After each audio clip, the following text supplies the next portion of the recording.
బాగా మునిగిపోయి ఇదే జీవితం అనుకొని అసలు మాకు సమయమే లేదు, తీరికే లేదనుకుంటూ జీవితాన్ని వృధాగా వెళ్ళబోస్తూ ఉన్నాం. మనం బ్రతికేదే నిజమైన జీవితం అని అనుకుంటున్నాం. చేతులారంగ శివుని పూజింపడేని, నోరు నవ్వంగా హరికీర్తి నుడువడేని, దయయు సత్యంబు లోనుగా తలపడేని, పుట్టనేమి వాడు తల్లుల కడుపు చేడు. ఒక వ్యక్తి పుట్టినా ఒకటే, పుట్టకపోయినా ఒకటే.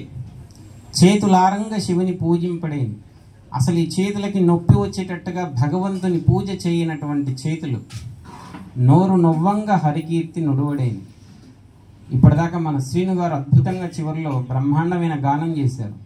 అలా నోరు నొచ్చేటట్టుగా భగవన్నామాన్ని కీర్తన చేయనటువంటి నోరు కానీ, శ్రవణము చేయనటువంటి శ్రవణేంద్రియములు కానీ, ఆ భగవంతుని పూజ చూడనటువంటి నయనములు కానీ ఎందుకు చెప్పండి? అది కాకుండా దయయు సత్యంబు లోనుగా తలపడేని. ఇంత సంకీర్తన చేసినప్పుడు మనకు ఉండవలసినటువంటిది ఏమిటంటే మన లోపల దయ.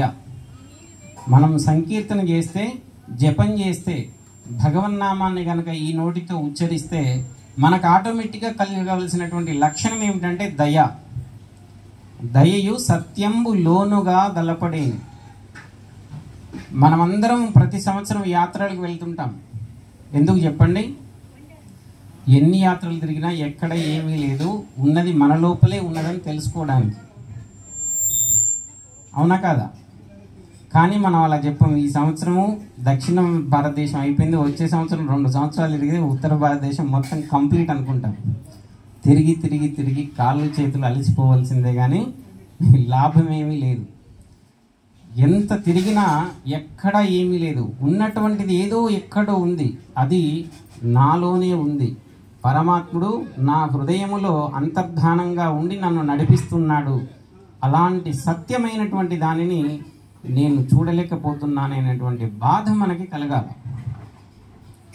అలా కలగనటువంటి వ్యక్తి, చేతులతో భగవంతుని పూజ చేయనటువంటి వ్యక్తి, చక్కటి నోటితో భగవన్ నామము చేయనటువంటి వారు పుట్టినా ఈ భూమిపైన ఎటువంటి ఉపయోగం లేదు. కాబట్టి మనందరము ఇటువంటి అవకాశాలని సద్వినియోగం చేసుకోవాలి. నీ పాద కమల సేవయు, నీ పాదార్చకులతోడి నెయ్యమును, నితాంత అపార భూత దయేను, తాపస మందార మాకు దయసేయగదే. ఈ శరీరం భగవంతుడు మనకిచ్చాడు అంటే సేవ చేయటానికే. మా మహేశ్వరరావు గారిని చూస్తే ఊర్లో ఏ కార్యక్రమైనా ఉండనివ్వండి, పని అనేది ఒకటి చెప్తే, లేదా బంధువులలో అయినా సరే ఆ పని అనేది చెప్తే అసలు నిద్రాహారాలు మానేసి చక్కగా ఆ పని దగ్గర కూర్చుంటాడు. అంతటి సేవాభావం కూడా మనకు రావటం పూర్వజన్మ సుకృతం, ఈ జన్మ ప్రయత్నం. చాలామందికి ఏముంటుందంటే ఆడంబరం. మనమేమిటి, ఆ పని చేయడం ఏమిటి అనుకుంటారు. ఏదైనా ఒకటి పట్టాలనుకోండి, అసలు మన చొక్కా నలిగిపోతుందేమో అనేటువంటి బాధ. కానీ నిరాడంబరలతో ఉన్నంత భగవంతుడు ఆడంబరంలో ఉండడు. మనం నలగని చొక్కా వేసుకొని అద్దాలు పెట్టుకొని స్టైల్గా ఒక ఫంక్షన్ హాల్లో తిరుగుతూ షేక్ హ్యాండ్ ఇస్తూ పరిచయాలు పెంచుకుంటున్నాం అనుకోండి, భగవంతుడు అక్కడ ఉండడండి. మనం ఎంత నిరాడంబరంగా ఉండి ఎప్పుడు ఇతరులకి సేవ చేయాలా అనుకుంటూ చూస్తూ ఇలాంటి ధర్మ కార్యక్రమాలు, దైవ కార్యక్రమాలలో తన వంతు సేవని చేస్తే భగవంతుడు సంతోషిస్తాడు. నిరాడంబరత, మనం అనుకుంటాం ఆడంబరంలోనే ఉంటుందని. ఒక 50 సంవత్సరాలు 60 సంవత్సరాల క్రితం మనకు రైల్వే అంతగా అభివృద్ధి కానటువంటి రోజుల్లో ఒక వృద్ధ మహిళ ఒక రైల్వే స్టేషన్కి వెళ్తుందండి. సాయంకాలం 7 గంటలకి రాత్రి వెళ్ళేసరికి ఆ రోజుల్లో ఒక్కొక్క స్టేషన్కి 4-5 ట్రైన్లు తప్పితే ఇప్పటిలాగా 50-60 ట్రైన్లు వచ్చేటువంటి దాఖలాలు లేవు. కొంతసేపటికి ఒక అబ్బాయి వచ్చి, అమ్మ ఏం కావాలి అని అడుగుతారు. నేను పలానా ఊరికి వెళ్ళాలి, రైలు గురించి ఎదురు చూస్తున్నానంటే, అయ్యో అమ్మా అసలు ఈరోజు ఇంకా ట్రైన్స్ రావు, అయిపోయింది ఈరోజు సమయము, మీరు ఎక్కడైనా మళ్ళీ ఇంటికి వెళ్ళి రేపు ఉదయం రమ్మని చెప్తారు. అయ్యో మా ఊరు చాలా దూరము, మళ్ళీ ఎలా వెళ్ళేది, ఇక్కడే పడుకుంటానులేమని పడుకుంటుంది. కాసేపటికి ఇంకొక వ్యక్తి వచ్చి అడుగుతాడు, అమ్మ మీకు ఎవరైనా తెలిసిన వాళ్ళు ఉన్నారా, మేము దింపుతాం అక్కడ, పర్వాలేదు, మీ వాళ్ళు ఎవరైనా ఉంటే చెప్పండి, లేదా మా ఇంటికి రండి అంటుంది. వద్దయ్యా నాకు అబ్బాయి ఉన్నాడు, ఏం పర్వాలేదు, మా అబ్బాయి ఉన్నాడని చెప్పి. అమ్మ ఎవరు, మా అబ్బాయి ఈ రైల్వేలోనే పనిచేస్తాడు. అవునా, చెప్పండి అమ్మ, అట్లయితే మంచిదే కదా అంటారు. వాడి పేరు లాల్ బహదూర్ శాస్త్రి, రైల్వేలోనే పనిచేస్తాడని చెప్తాడు. ఆ రోజుల్లో ఆయన రైల్వే మినిస్టర్, కానీ వాళ్ళ అమ్మకి తెలియదు రైల్వే మినిస్టర్ అంటే రైల్వేలోనే ఒక పని చేస్తున్నాడు అనుకుంటుంది. ఎప్పుడైతే ఆవిడ చెప్పిందో వెంటనే అతను పరిగెత్తుకుంటూ వెళ్ళి స్టేషన్ మేనేజర్కి చెప్పగానే సైరన్ మోకుంటూ 2 జీపులు కారు వచ్చేసి అమ్మగారిని తీసుకువెళ్ళి చక్కగా వారు వెళ్ళాల్సిన స్టేషన్కి తీసుకువెళ్ళారు. నిరాడంబరలతో ఉన్నంత భగవంతుడు దగ్గరగా ఆడంబరంలో ఉండడు. కాబట్టి మనం ఇలాంటి కొన్ని కార్యక్రమాల ద్వారా చూసి నేర్చుకోవాల్సింది ఏమిటంటే, శరీరము ఏమైనా సేవ చేయకుండా ఉంటుందా? అసలు కనీసం వడ్డం చేసేటువంటి బలం కూడా మనకు ఉండదా? సరే మనం ఎలాగూ పట్టలేమనుకోండి, చొక్కా నలగొచ్చు, కానీ వడ్డం చేసేంత బలహీనమా చెప్పండి? కాదు. వడ్డం చేస్తే మనకేదో ఇక్కడ చిన్నతనం అనేటువంటి భావన, ధర్మ కార్యక్రమాలలో, దైవ కార్యక్రమాలలో.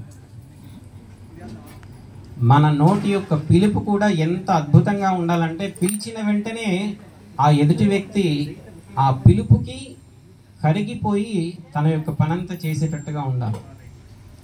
మన నోటి మాటనే మనకి శత్రువు లేదా మిత్రువు, అవునా కదా?